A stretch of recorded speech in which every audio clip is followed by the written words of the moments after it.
Chapter 17.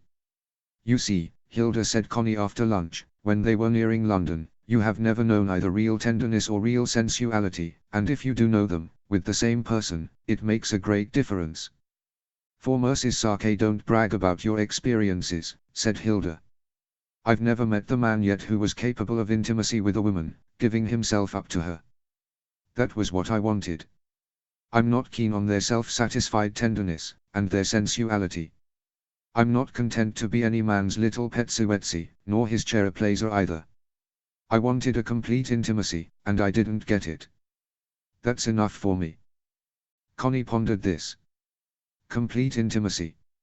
She supposed that meant revealing everything concerning yourself to the other person, and his revealing everything concerning himself. But that was a bore. And all that weary self-consciousness between a man and a woman. A disease. I think you're too conscious of yourself all the time, with everybody, she said to her sister. I hope at least I haven't a slave nature, said Hilda. But perhaps you have. Perhaps you are a slave to your own idea of yourself. Hilda drove in silence for some time after this piece of unheard of insolence from that chit Connie. At least I'm not a slave to somebody else's idea of me, and the somebody else a servant of my husband's, she retorted at last, in crude anger. You see, it's not so, said Connie calmly. She had always let herself be dominated by her elder sister.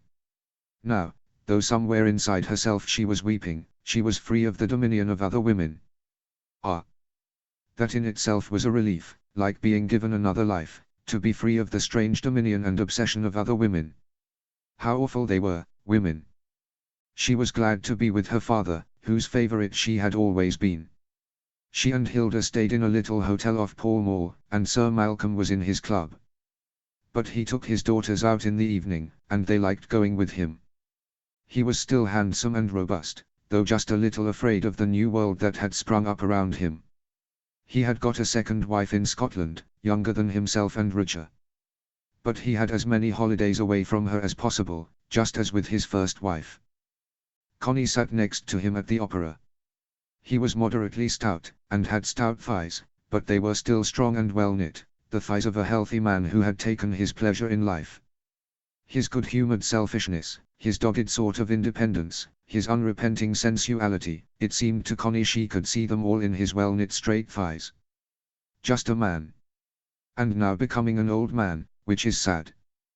Because in his strong, thick male legs there was none of the alert sensitiveness and power of tenderness which is the very essence of youth, that which never dies, once it is there. Connie woke up to the existence of legs.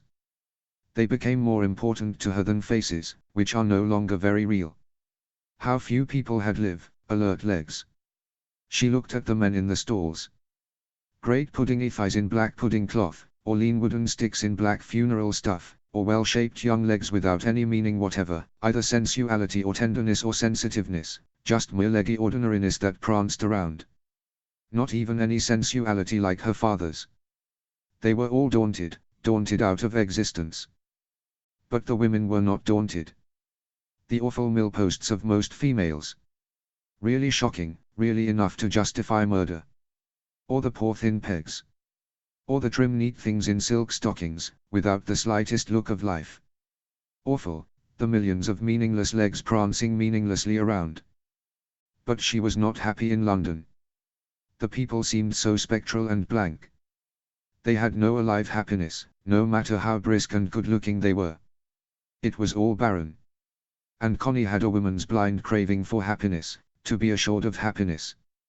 In Paris at any rate she felt a bit of sensuality still. But what a weary, tired, worn-out sensuality. Worn out for lack of tenderness. Oh! Paris was sad.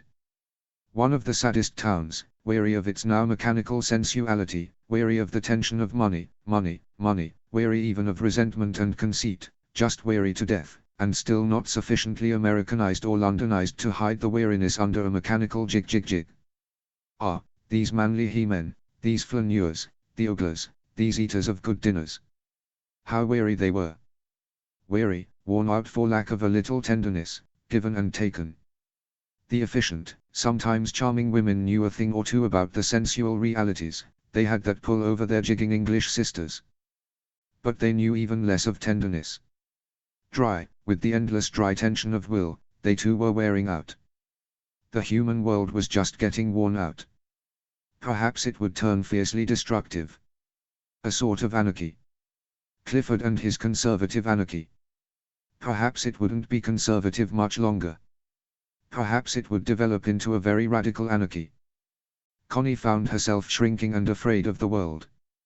Sometimes she was happy for a little while in the boulevards or in the Bois or the Luxembourg Gardens.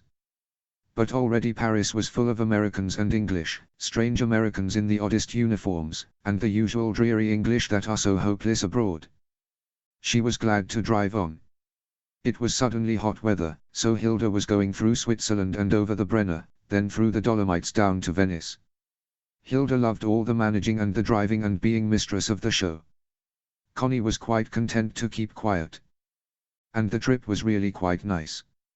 Only Connie kept saying to herself, why don't I really care? Why am I never really thrilled? How awful, that I don't really care about the landscape anymore. But I don't. It's rather awful. I'm like Saint Bernard, who could sail down the lake of Lucerne without ever noticing that there were even mountain and green water. I just don't care for landscape anymore. Why should one stare at it? Why should one? I refuse to. No, she found nothing vital in France or Switzerland or the Tyrol or Italy. She just was carted through it all. And it was all less real than rugby.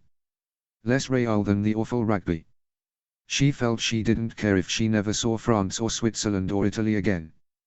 They'd keep. Rugby was more real. As for people. People were all alike, with very little difference. They all wanted to get money out of you, or, if they were travelers, they wanted to get enjoyment, perforce, like squeezing blood out of a stone. Poor mountains. Poor landscape. It all had to be squeezed and squeezed and squeezed again, to provide a thrill, to provide enjoyment. What did people mean, with their simply determined enjoying of themselves? No. Said Connie to herself, I'd rather be at rugby, where I can go about and be still, and not stare at anything or do any performing of any sort. This tourist performance of enjoying oneself is too hopelessly humiliating, it's such a failure. She wanted to go back to rugby, even to Clifford, even to poor crippled Clifford. He wasn't such a fool as this swarming holidaying lot, anyhow. But in her inner consciousness she was keeping touch with the other man. She mustn't let her connection with him go, oh, she mustn't let it go, or she was lost, lost utterly in this world of riffraffy expensive people and joy hogs. Oh, the joy hogs. Oh, enjoying oneself. Another modern form of sickness. They left the car in Mestre, in a garage, and took the regular steamer over to Venice. It was a lovely summer afternoon, the shallow lagoon rippled, the full sunshine made Venice, turning its back to them across the water, look dim. At the station quay they changed to a gondola, giving the man the address. He was a regular gondolier in a white and blue blouse, not very good looking, not at all impressive. Yes. The Villa Esmeralda. Yes. I know it. I have been the gondolier for a gentleman there. But a fair distance out. He seemed a rather childish, impetuous fellow.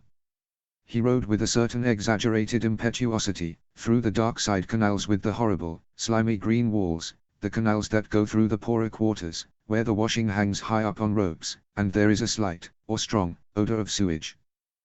But at last he came to one of the open canals with pavement on either side, and looping bridges, that run straight, at right angles to the Grand Canal. The two women sat under the little awning, the man was perched above, behind them. Are the signorine staying long at the Villa Esmeralda? He asked, rowing easy, and wiping his perspiring face with a white and blue handkerchief. Some 20 days, we are both married ladies, said Hilda, in her curious hushed voice, that made her Italian sound so foreign. Ah. 20 days, said the man. There was a pause. After which he asked, do the signor want a gondolier for the 20 days or so that they will stay at the Villa Esmeralda? Or by the day, or by the week? Connie and Hilda considered. In Venice, it is always preferable to have one's own gondola, as it is preferable to have one's own car on land. What is there at the villa? What boats? There is a motor launch, also a gondola. But the but meant, they won't be your property. How much do you charge? It was about 30 shillings a day, or £10 a week. Is that the regular price? Asked Hilda. Less, Signora, less. The regular price. The sisters considered. Well, said Hilda, come tomorrow morning, and we will arrange it. What is your name? His name was Giovanni, and he wanted to know at what time he should come, and then for whom should he say he was waiting. Hilda had no card. Connie gave him one of hers. He glanced at it swiftly, with his hot, southern blue eyes, then glanced again. Ah, he said, lighting up. Milady. Milady, isn't it? Milady Costanza, said Connie. He nodded, repeating, Milady Costanza, and putting the card carefully away in his blouse. The Villa Esmeralda was quite a long way out, on the edge of the lagoon looking towards Chioggia. It was not a very old house, and pleasant, with the terraces looking seawards, and below, quite a big garden with dark trees, walled in from the lagoon.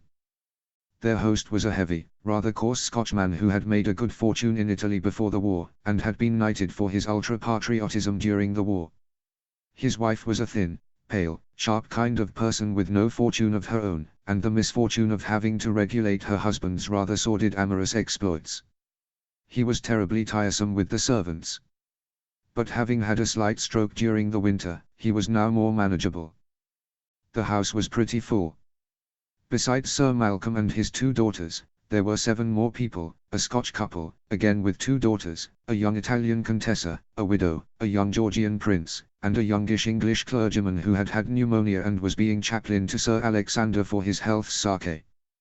The prince was penniless, good-looking, would make an excellent chauffeur, with the necessary impudence, and buster. The Contessa was a quiet little puss with a game on somewhere. The clergyman was a raw simple fellow from a Bucks vicarage, luckily he had left his wife and 2 children at home. And the Guthries, the family of 4, were good solid Edinburgh middle class, enjoying everything in a solid fashion, and daring everything while risking nothing. Connie and Hilda ruled out the prince at once. The Guthries were more or less their own sort, substantial, but boring, and the girls wanted husbands. The chaplain was not a bad fellow, but too deferential. Sir Alexander, after his slight stroke, had a terrible heaviness his joviality, but he was still thrilled at the presence of so many handsome young women.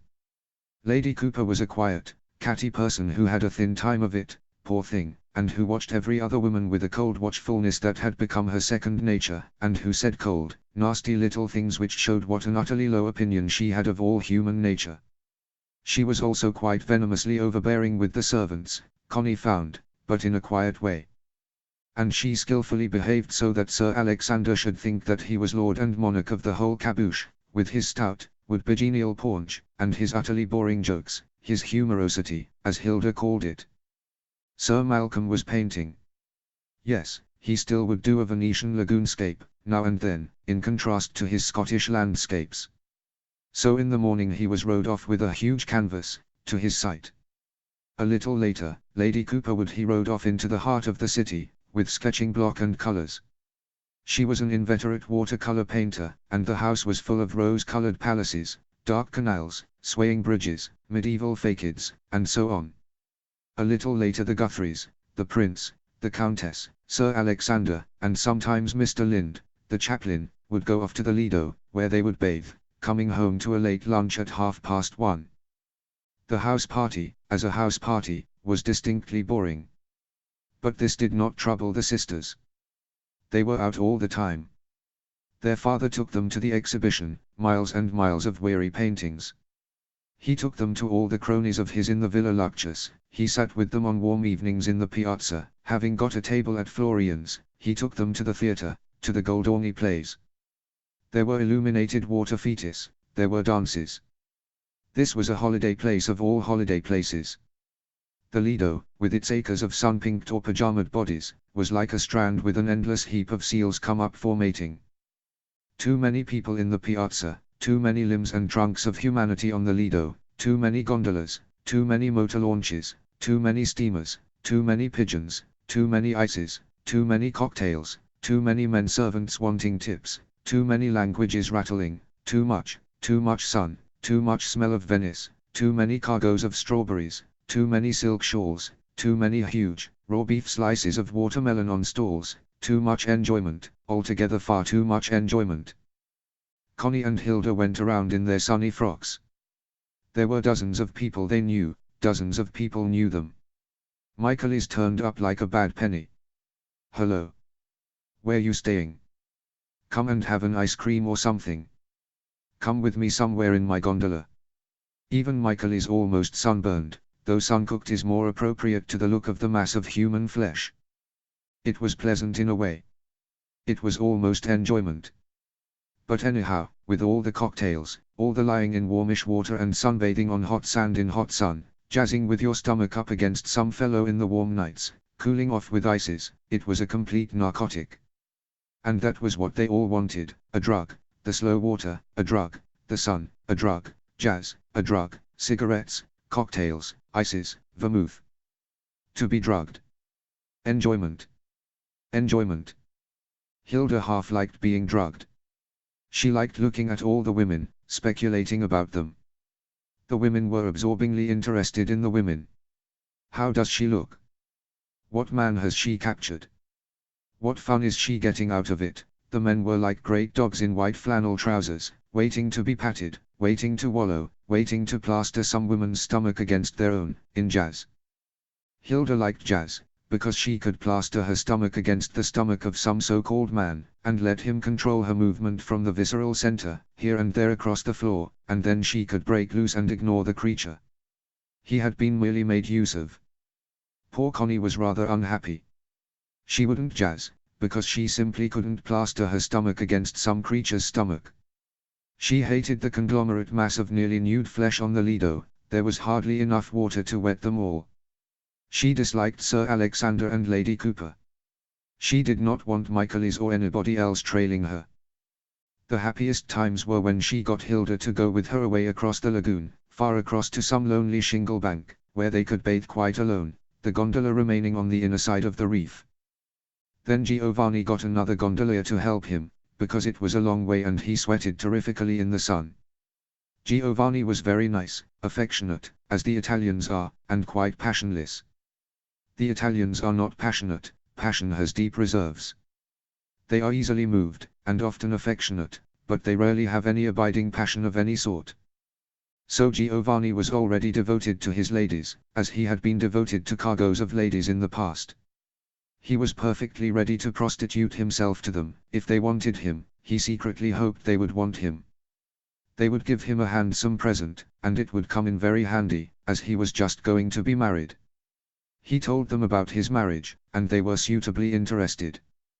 He thought this trip to some lonely bank across the lagoon probably meant business, business being l'amore, love. So he got a mate to help him, for it was a long way, and after all, they were two ladies. Two ladies, two mackerels. Good arithmetic. Beautiful ladies, too. He was justly proud of them. And though it was the signora who paid him and gave him orders, he rather hoped it would be the young milady who would select him for l'amore. She would give more money too. The mate he brought was called Daniel. He was not a regular gondolier, so he had none of the cadger and prostitute about him. He was a sandola man, a sandola being a big boat that brings in fruit and produce from the islands. Daniel was beautiful, tall and well-shapen, with a light round head of little, close, pale blonde curls, and a good-looking man's face, a little like a lion, and long-distance blue eyes. He was not effusive, loquacious, and bibulous like Giovanni. He was silent and he rode with a strength and ease as if he were alone on the water. The ladies were ladies, remote from him. He did not even look at them. He looked ahead. He was a real man, a little angry when Giovanni drank too much wine and rode awkwardly, with effusive shoves of the great oar. He was a man as Mellors was a man, unprostituted. Connie pitied the wife of the easily overflowing Giovanni. But Daniel's wife would be one of those sweet Venetian women of the people whom one still sees, modest and flower-like in the back of that labyrinth of a town. Ah, how sad that man first prostitutes woman, then woman prostitutes man.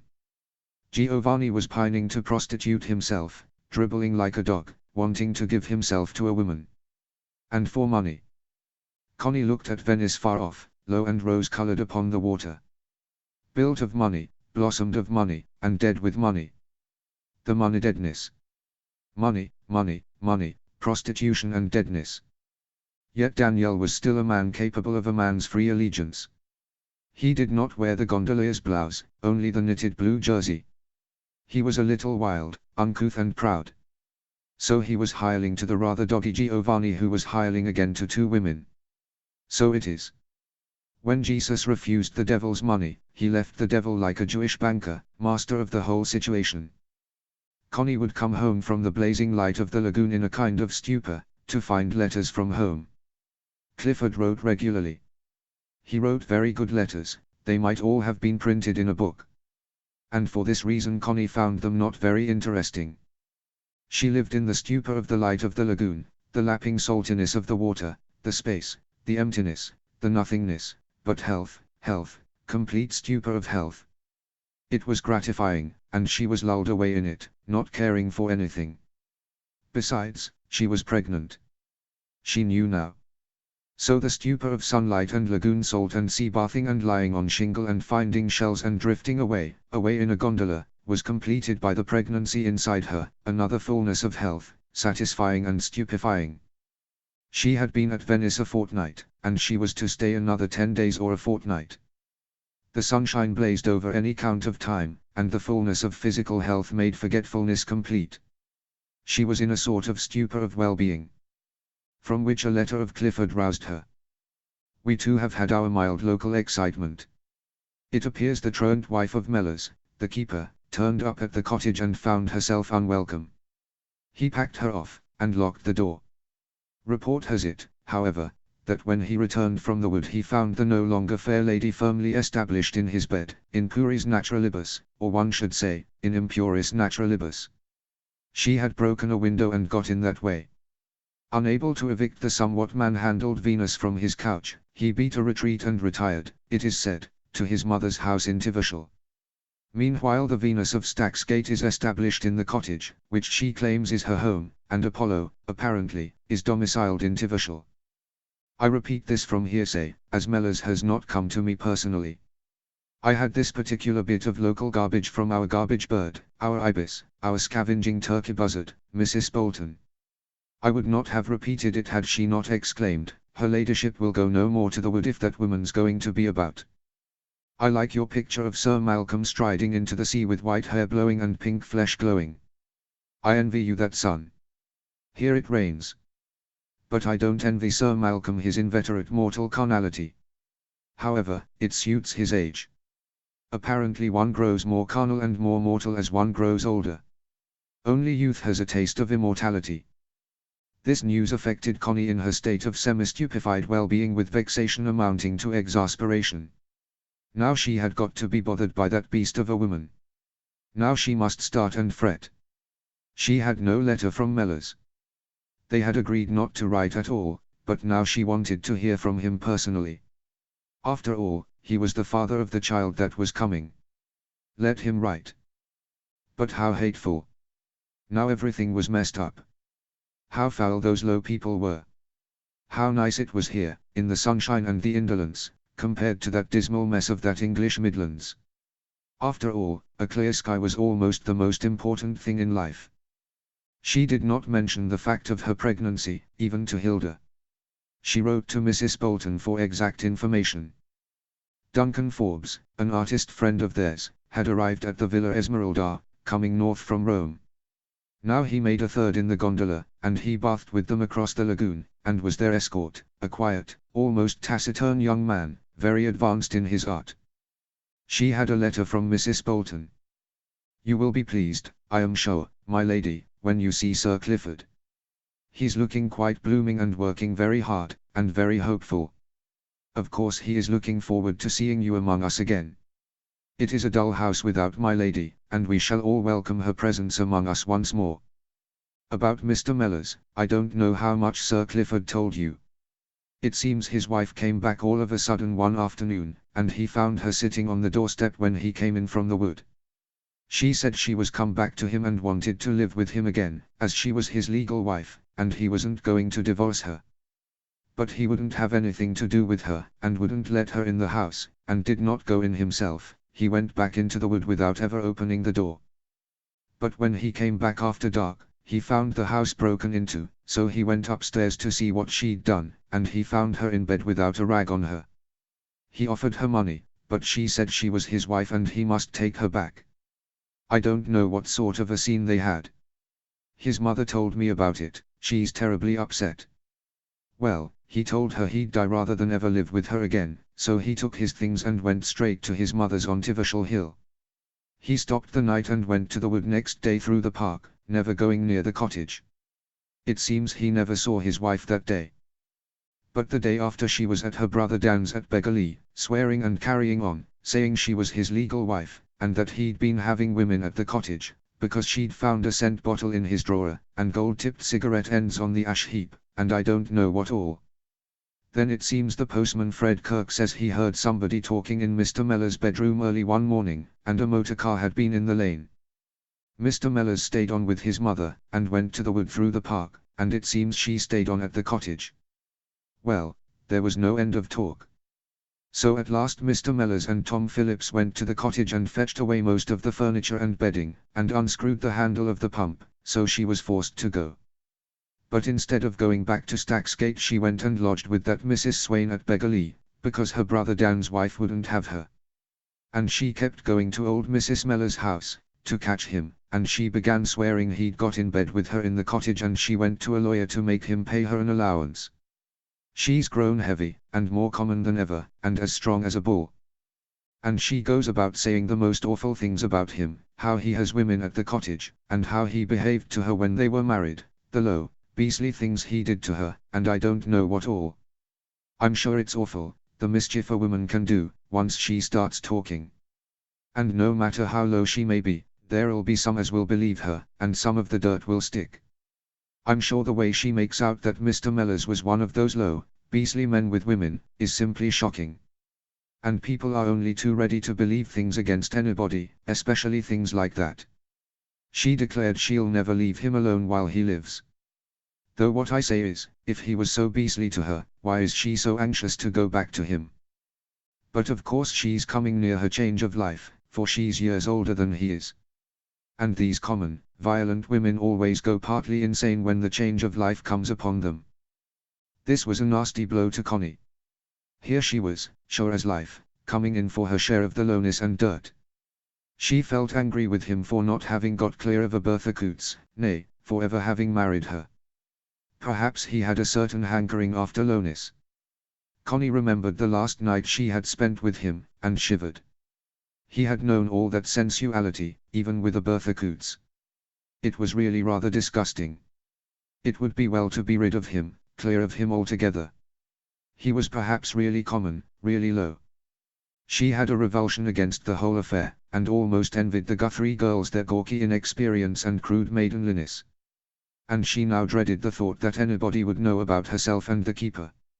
How unspeakably humiliating. She was weary, afraid, and felt a craving for utter respectability, even for the vulgar and deadening respectability of the Guthrie girls. If Clifford knew about her affair, how unspeakably humiliating. She was afraid, terrified of society and its unclean bite. She almost wished she could get rid of the child again, and be quite clear. In short, she fell into a state of funk. As for the scent bottle, that was her own folly.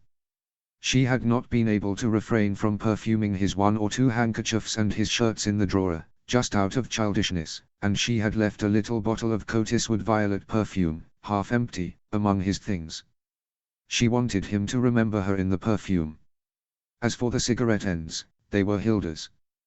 She could not help confiding a little in Duncan Forbes. She didn't say she had been the keeper's lover, she only said she liked him, and told Forbes the history of the man. Oh, said Forbes, you'll see, they'll never rest till they've pulled the man down and done him in. If he has refused to creep up into the middle classes, when he had a chance, and if he's a man who stands up for his own sex, then they'll do him in. It's the one thing they won't let you be, straight and open in your sex. You can be as dirty as you like. In fact, the more dirt you do on sex, the better they like it. But if you believe in your own sex, and won't have it done dirt to, they'll down you. It's the one insane taboo left, sex as a natural and vital thing. They won't have it, and they'll kill you before they'll let you have it. You'll see, they'll hound that man down. And what's he done, after all? If he's made love to his wife all ends on, hasn't he a right to? She ought to be proud of it. But you see, even a low bitch like that turns on him, and uses the hyena instinct of the mob against sex, to pull him down. You have a snivel and feel sinful or awful about your sex, before you're allowed to have any. Oh, they'll hound the poor devil down. Connie had a revulsion in the opposite direction now. What had he done, after all? What had he done to herself, Connie, but give her an exquisite pleasure and a sense of freedom and life? He had released her warm, natural sexual flow. And for that they would hound him down. No, no, it should not be.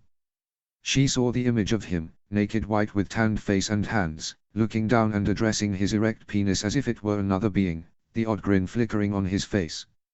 And she heard his voice again, "THA's got the nicest woman's ass of anybody." And she felt his hand warmly and softly closing over her tail again, over her secret places, like a benediction. And the warmth ran through her womb, and the little flames flickered in her knees, and she said, "Oh, no. I mustn't go back on it. I must not go back on him. I must stick to him and to what I had of him, through everything. I had no warm, flamey life till he gave it me. And I won't go back on it." She did a rash thing. She sent a letter to Ivy Bolton, enclosing a note to the keeper, and asking Mrs. Bolton to give it him. And she wrote to him. "I am very much distressed to hear of all the trouble your wife is making for you, but don't mind it, it is only a sort of hysteria. It will all blow over as suddenly as it came. But I'm awfully sorry about it, and I do hope you are not minding very much. After all, it isn't worth it. She is only a hysterical woman who wants to hurt you. I shall be home in 10 days' time, and I do hope everything will be all right." A few days later came a letter from Clifford. He was evidently upset. "I am delighted to hear you are prepared to leave Venice on the 16th. But if you are enjoying it, don't hurry home. We miss you, Rugby misses you. But it is essential that you should get your full amount of sunshine and pajamas, as the advertisements of the Lido say. So please do stay on a little longer, if it is cheering you up and preparing you for our sufficiently awful winter. Even today, it rains. I am assiduously, admirably looked after by Mrs. Bolton. She is a queer specimen. The more I live, the more I realize what strange creatures human beings are. Some of them might just as well have 100 legs, like a centipede, or 6, like a lobster. The human consistency and dignity one has been led to expect from one's fellow men seem actually non-existent. One doubts if they exist to any startling degree even is oneself. The scandal of the keeper continues and gets bigger like a snowball. Mrs. Bolton keeps me informed. She reminds me of a fish which, though dumb, seems to be breathing silent gossip through its gills, while ever it lives. All goes through the sieve of her gills, and nothing surprises her. It is as if the events of other people's lives were the necessary oxygen of her own. She is preoccupied with the Mellors scandal, and if I will let her begin, she takes me down to the depths. Her great indignation, which even then is like the indignation of an actress playing a role, is against the wife of Mellors, whom she persists in calling Bertha Courts. I have been to the depths of the muddy lies of the Bertha Coutts of this world, and when, released from the current of gossip, I slowly rise to the surface again, I look at the daylight. It's wonder that it ever should be. It seems to me absolutely true, that our world, which appears to us the surface of all things, is really the bottom of a deep ocean. All our trees are submarine growths, and we are weird, scaly-clad submarine fauna, feeding ourselves on offal like shrimps. Only occasionally the soul rises gasping through the fathomless fathoms under which we live, far up to the surface of the ether, where there is true air. I am convinced that the air we normally breathe is a kind of water, and men and women are a species of fish. But sometimes the soul does come up, shoots like a kittiwake into the light, with ecstasy, after having preyed on the submarine depths. It is our mortal destiny, I suppose, to prey upon the ghastly subaqueous life of our fellow men, in the submarine jungle of mankind. But our immortal destiny is to escape, once we have swallowed our swimmy catch, up again into the bright ether, bursting out from the surface of old ocean into real light. Then one realizes one's eternal nature. When I hear Mrs. Bolton talk, I feel myself plunging down, down, to the depths where the fish of human secrets wriggle and swim. Carnal appetite makes one seize a beakful of prey, then up, up again, out of the dense into the ethereal, from the wet into the dry. To you I can tell the whole process. But with Mrs. Bolton I only feel the downward plunge, down, horribly, among the seaweeds and the pallid monsters of the very bottom. I am afraid we are going to lose our gamekeeper. The scandal of the truant wife, instead of dying down, has reverberated to greater and greater dimensions. He is accused of all unspeakable things, and curiously enough, the woman has managed to get the bulk of the colliers' wives behind her, gruesome fish, and the village is putrescent with talk. I hear this Bertha Coots besiege Smellers in his mother's house, having ransacked the cottage and the hut. She seized one day upon her own daughter, as that chip of the female block was returning from school, but the little one, instead of kissing the loving mother's hand, bit it firmly, and so received from the other hand a smack in the face which sent her reeling into the gutter, whence she was rescued by an indignant and harassed grandmother. The woman has blown off an amazing quantity of poison gas. She has aired in detail all those incidents of her conjugal life which are usually buried down in the deepest grave of matrimonial silence, between married couples. Having chosen to exhume them, after 10 years of burial, she has a weird array. I hear these details from Linley and the doctor, the latter being amused. Of course there is really nothing in it. Humanity has always had a strange avidity for unusual sexual postures, and if a man likes to use his wife, as Benvenuto Cellini says, in the Italian way, well, that is a matter of taste. But I had hardly expected our gamekeeper to be up to so many tricks. No doubt Bertha Coots herself first put him up to them. In any case, it is a matter of their own personal squalor, and nothing to do with anybody else. However, everybody listens, as I do myself. A dozen years ago, common decency would have hushed the thing. But common decency no longer exists, and the colliers' wives are all up in arms and unabashed in voice. One would think every child in Tivishall, for the last 50 years, had been an immaculate conception, and every one of our nonconformist females was a shining Joan of Arc. That our estimable gamekeeper should have about him a touch of rabilis seems to make him more monstrous and shocking than a murderer like Crippen. Yet these people in Tivishall are a loose lot, if one is to believe all accounts. The trouble is, however, the execrable Bertha Coots has not confined herself to her own experiences and sufferings. She has discovered, at the top of her voice, that her husband has been keeping women down at the cottage, and has made a few random shots at naming the women. This has brought a few decent names trailing through the mud, and the thing has gone quite considerably too far. An injunction has been taken out against the women. I have had to interview Mellors about the business, as it was impossible to keep the women away from the wood. He goes about as usual, with his Miller of the Deer, I care for nobody, no not I, if nobody care for me. Nevertheless, I shrewdly suspect he feels like a dog with a tin can tied to its tail, though he makes a very good show of pretending the tin can isn't there. But I heard that in the village the women call away their children if he is passing, as if he were the Marquise de Chardet in person. He goes on with a certain impudence, but I am afraid the tin can is firmly tied to his tail, and that inwardly he repeats, like Don Rodrigo in the Spanish ballad, "Ah, now it bites me where I most have sinned." I asked him if he thought he would be able to attend to his duty in the wood, and he said he did not think he had neglected it. I told him it was a nuisance to have the woman trespassing, to which he replied that he had no power to arrest her. Then I hinted at the scandal and its unpleasant course. He said. Folks should do their own fucking, then they wouldn't want to listen to a lot of clat fart about another man's. He said it with some bitterness, and no doubt it contains the real germ of truth. The mode of putting it, however, is neither delicate nor respectful. I hinted as much, and then I heard the tin can rattle again. It's not for a man the shape you're in, Sir Clifford, to twit me for having a cod atween my legs. These things, said indiscriminately to all and sundry, of course do not help him at all, and the rector, and Finlay, and Burrows all think it would be as well if the man left the place.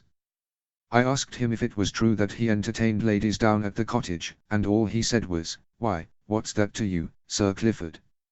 I told him I intended to have decency observed on my estate, To which he replied, "Then you unbutton the mouths o' th women." When I pressed him about his manner of life at the cottage, he said, "Surely you might mar a scandal out o' me and my bitch Flossie. You've missed summat there." As a matter of fact, for an example of impertinence he'd be hard to beat. I asked him if it would be easy for him to find another job. He said, "If you're hintin' that you'd like to shunt me out of this job, it'd be easy as wink." So he made no trouble at all about leaving at the end of next week, and apparently is willing to initiate a young fellow, Joe Chambers, into as many mysteries of the craft as possible. I told him I would give him a month's wages extra, when he left. He said he'd rather I kept my money, as I'd no occasion to ease my conscience. I asked him what he meant, and he said, "You don't owe me nothing extra, Sir Clifford, so don't pay me nothing extra. If you think you see my shirt hanging out, just tell me." Well, there is the end of it for the time being. The woman has gone away, we don't know where to, but she is liable to arrest if she shows her face in Tivishal. And I heard she is mortally afraid of Gull, because she merits it so well. Mellors will depart on Saturday week, and the place will soon become normal again. Meanwhile, my dear Connie, if you would enjoy to stay in Venice or in Switzerland till the beginning of August, I should be glad to think you were out of all this buzz of nastiness, which will have died quite away by the end of the month. So you see, we are deep-sea monsters, and when the lobster walks on mud, he stirs it up for everybody. We must perforce take it philosophically. The irritation, and the lack of any sympathy in any direction, of Clifford's letter, had a bad effect on Connie. But she understood it better when she received the following from Mellors. "The cat is out of the bag, along with various other pussies. You have heard that my wife Bertha came back to my unloving arms, and took up her abode in the cottage, where, to speak disrespectfully, she smelled a rat, in the shape of a little bottle of Coty. Other evidence she did not find, at least for some days, when she began to howl about the burnt photograph. She noticed the glass and the backboard in the square bedroom. Unfortunately, on the backboard somebody had scribbled little sketches, and the initials, several times repeated, CSR. This, however, afforded no clue until she broke into the hut, and found one of your books, an autobiography of the actress Judith, with your name, Constance Stewart Reed, on the front page. After this, for some days she went round loudly saying that my paramour was no less a person than Lady Chatterley herself. The news came at last to the rector, Mr. Burrows, and to Sir Clifford. They then proceeded to take legal steps against my liege lady, who for her part disappeared, having always had a mortal fear of the police. Sir Clifford asked to see me, so I went to him. He talked around things and seemed annoyed with me. Then he asked if I knew that even her ladyship's name had been mentioned. I said I never listened to scandal, and was surprised to hear this bit from Sir Clifford himself. He said, of course it was a great insult, and I told him there was Queen Mary on a calendar in the scullery, no doubt because Her Majesty formed part of my harem. But he didn't appreciate the sarcasm. He as good as told me I was a disreputable character who walked about with my breeches buttons undone, and I as good as told him he'd nothing to unbutton anyhow, so he gave me the sack, and I leave on Saturday week, and the place thereof shall know me no more. I shall go to London, and my old landlady, Mrs. Singer, 17 Coburg Square, will either give me a room or will find one for me. Be sure your sins will find you out, especially if you're married and her name's Bertha. There was not a word about herself, or to her. Connie resented this. He might have said some few words of consolation or reassurance. But she knew he was leaving her free to go back to Rugby and to Clifford. She resented that too. He need not be so falsely chivalrous. She wished he had said to Clifford, "Yes, she is my lover and my mistress and I am proud of it." But his courage wouldn't carry him so far. So her name was coupled with his in Tivishal. It was a mess. But that would soon die down. She was angry, with the complicated and confused anger that made her inert. She did not know what to do nor what to say, so she said and did nothing. She went on at Venice just the same, rowing out in the gondola with Duncan Forbes, bathing, letting the days slip by. Duncan, who had been rather depressingly in love with her 10 years ago, was in love with her again. But she said to him, "I only want one thing of men, and that is, that they should leave me alone." So Duncan left her alone, really quite pleased to be able to. All the same, he offered her a soft stream of a queer, inverted sort of love. He wanted to be with her. Have you ever thought, he said to her one day, how very little people are connected with one another? Look at Daniel. He is handsome as a son of the sun.